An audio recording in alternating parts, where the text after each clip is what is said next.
Welcome. In front of me is a Nubia Red Magic 8 Pro, and today I will show you how you can insert your SIM card into this device. So before we get started, you will need to grab a SIM eject tool similar to this one, which will come provided with the device in the box. But if you can't find it, you could also use a paper clip, straighten out one of the ends, and it should work just as well.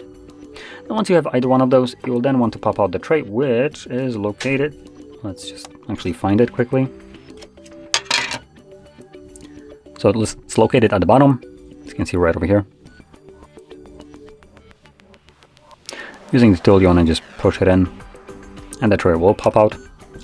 And on here, you have space for two different SIM cards on either side. I'll be just occupying one of them. There we go.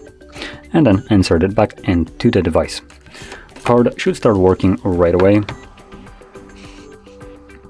It's already looking for reception. I don't think it's going to find it.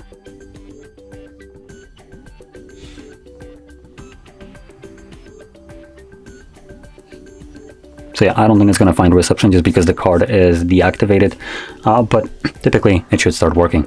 So anyway, that being said, if you found this video helpful, don't forget to hit like, subscribe, and thanks for watching.